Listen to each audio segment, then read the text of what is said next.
जय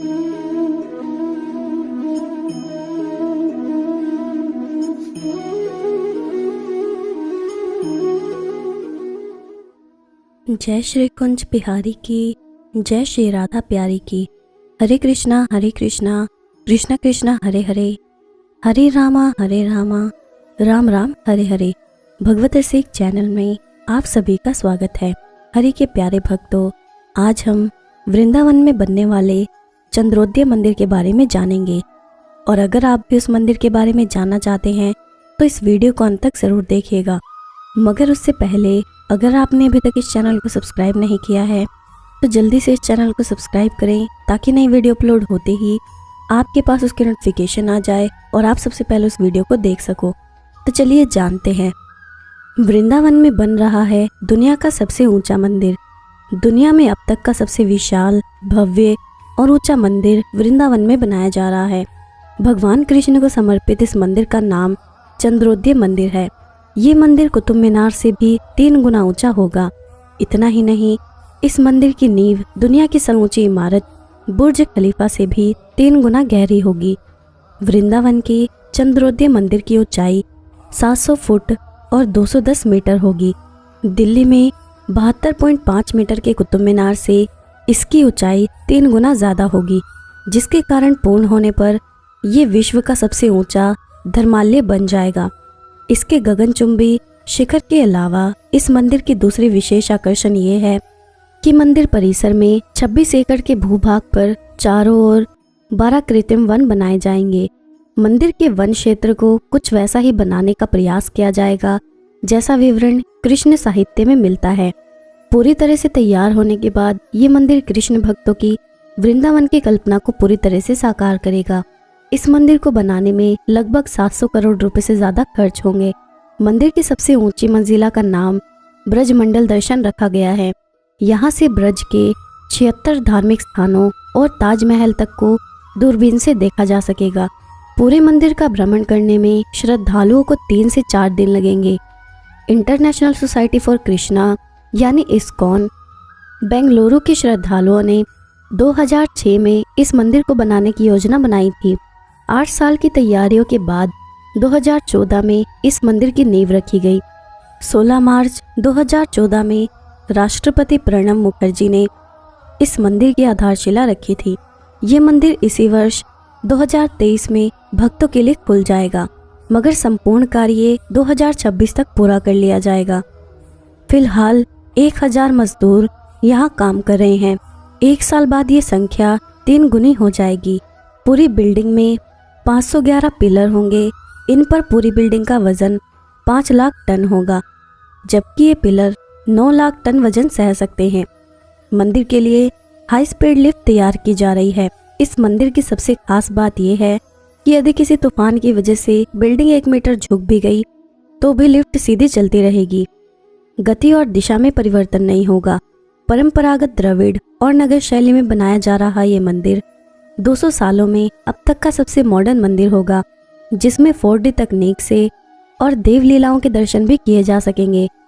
इसके अलावा इसमें श्री कृष्ण के जीवन की लीलाओं को जानने के लिए लाइब्रेरी और अन्य माध्यम भी होंगे।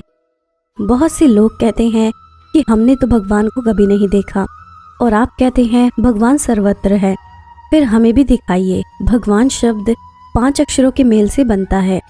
भ प्लस ग प्लस व प्लस आ प्लस न। इन 5 अक्षरों का अर्थ है भ से भूमि, ग से गगन, व से वायु, आ से अग्नि और न से नीर यानी जल। ये 5 तत्व सर्वत्र दिखाई पड़ते हैं। इन्हीं 5 तत्वों के योग से भगवान बनते हैं, जिन्होंने हर जीव को जीवन प्रदान किया है। फिर भगवान छिपे कहाँ हैं? वो सर्वत्र ही हैं। बस उन्हें देखने की दृष्टि की आवश्यकता है। भगवान को पहचानने के बाद अब कोई ये नहीं कह सकता कि मैंने भगवान को नहीं देखा।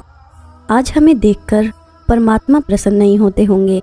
ये बुझा सा चेहरा, लटके कंधे, झुकी नजरें, माथे पर बल और बोझिल कदम, क्या यही है परमात्मा की सर्वश्रेष्ठ कलाकृति? हमारा प्रत्येक सहमा सा स्वर आज हमारी हार का डंका पीट रहा है। हमारे ओजस्वी चेहरे को परेशानियों के ग्रहण ने बदसूरत कर दिया है। हमारी जिंदगी परिस्थितियों की आंधी में बिखर चुकी है, लेकिन किसी ने बहुत खूब कहा है, आंधियों को दोष मत दो, तूफान पर नाहक गिला मत करो कि उन्होंने हमें उजाड़ दिया, कहीं का नहीं छोड़ा। असल में कसूर हमारा ही है कि हम तिनके थे, छोटे से कण थे। अगर हम भी विशालकाय पर्वत बन गए होते तो आंधियों की क्या जरूरत थी कि हमें हिला पाती। कहने का भाव है कि मुसीबतों से घबराओ नहीं, उनका डटकर सामना करो। अपने जीवन की हर अमावस्या को पूर्णिमा में परिणित करने का जज्बा रखो। अब अपने कृष्ण को ही देखो। सबसे पहले हम उनके जन्म का समय देखेंगे, रात्रि 12 बजे। ये ऐसा समय है जब विराट सूर्य भी अंधकार की गहरी खाई में खो जाता है। कहीं कोई चिड़ियों की चहचहाहट नहीं होती, अगर होती है तो मात्र उल्लू और चमगादड़ों के उड़ने की फड़फड़ाहट या कुत्तों के भौंकने और रोने की आवाज़ें। ये ऐसा अपवित्र समय है जब पवित्र धार्मिक स्थलों के दिए भी थक कर बुझ जाते हैं। अगर कहीं कोई महफिल जगमगाती है तो वो है शराब खाना, मधुशालाएं। अगर वहाँ कोई जागता है तो वो है चोर और लुटेरे। ये समय देवताओं के रमण का नहीं, अपितु भूत प्रेतों के नगन तांडव का होता है। चंद शब्दों में समेटे तो रात्रि के 12 बजे संसार की प्रत्येक क्रिया काली होती है। लेकिन भगवान श्री कृष्ण ने ये कालिमा नहीं देखी। अगर कुछ देखा तो वो थी चंद्रमा की उज्जवल रोशनी। चोर लुटेरों की वासना उनको नजर नहीं आई, लेकिन हाँ, चकोर का शुद्ध प्रेम भाग गया। कमल का फूल भले ही सूर्यास्त के साथ मुरझा गया था, लेकिन उनकी दृष्टि ने रात की रानी नामक फूल को खिलते देखा। भगवान कृष्ण को मानो दिन में अकेला भटकता तन्हा सूरज पसंद नहीं था। तभी असंख्य तारों से जगमगाते आसमान को तरजीह दी। उन्होंने घोर रात्रि को अपने जन्म का लगन चुनकर ये दिखा दिया कि इंसान की सोच ही समय को अनुकूल या प्रतिकूल बनाती है। हम समय के गुलाम नहीं, बल्कि वो हमारा ही गुलाम है। कृष्ण शब्द का अर्थ ही होता है आकर्षित करने वाला। लेकिन अगर गौर करें तो भगवान कृष्ण का रंग कैसा था? उनका रंग काला था, उनकी त्वचा श्याम रंग की थी। और ये तो जग जाहिर है कि काला रंग अच्छा नहीं माना जाता। ये सब रंगों में सबसे अशुभ और उपेक्षित रंग है, लेकिन श्री कृष्ण ने यही रंग अपने लिए चुना। ना केवल चुना, बल्कि अपने महान दृष्टिकोण से इस रंग में भी गुण ढूंढ निकाले। यही एकमात्र ऐसा रंग है जिस पर कभी कोई और रंग नहीं चढ़ता। अन्य सभी रंग तो किसी भी रंग में रंगे जाते हैं, पर श्याम श्याम ही रहेगा, बल्कि अपने संपर्क में आने वाले हर रंग को भी अपने जैसा कर लेता है। इसलिए मीराबाई जी ने भी कहा है, लाल ना रंगाऊं मैं, हरे ना रंगाऊं, श्याम रंग में मोहे रंग दे सावरिया। उसी प्रकार भगवान कृष्ण के जीवन से प्रेरणा लेने के लिए मात्र कुछ एक घटनाओं का अध्ययन ही प्राप्त है। सभी लीलाओं के द्वारा भगवान कृष्ण ने यही आदर्श रखा कि हर परिस्थिति में हम हौसला रखें। ये संभव है मात्र ब्रह्म ज्ञान से। एक पूर्ण सतगुरु हमें ब्रह्म ज्ञान प्रदान कर परमात्मा के दिव्य प्रकाश रूप से जोड़ देते हैं। फलस्वरूप हमारा अंतशय आलोकित हो जाता है और हम भगवान कृष्ण की तरह जीने की कला सीख पाते हैं। अब मैं आपको एक कथा सुनाती हूँ।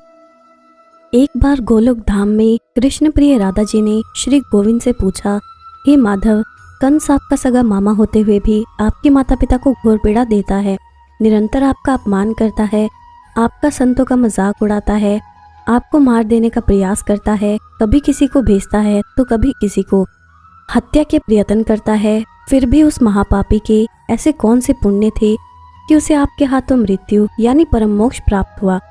तो मोहन ने मुस्कुराते हुए उत्तर दिया कि राधे, कंस कुछ भी करता, कुछ सोचता तो मेरे ही बारे में, चाहे द्वेष और क्रोध और भय के कारण, परंतु मेरा स्मरण उसे हर पल रहता था।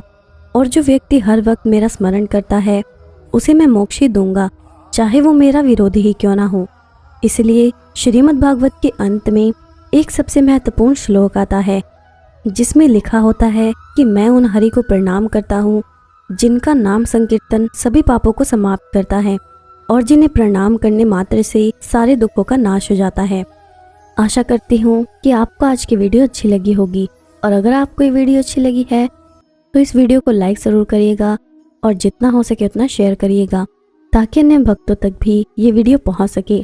और आप मुझे इंस्टाग्राम और फेसबुक पर भी फॉलो कर सकते हैं, जिसका लिंक आपको डिस्क्रिप्शन में मिल जाएगा। अब मैं आपसे विदा लेती हूँ। जय श्री कुंज बिहारी की, जय श्री राधा प्यारी की।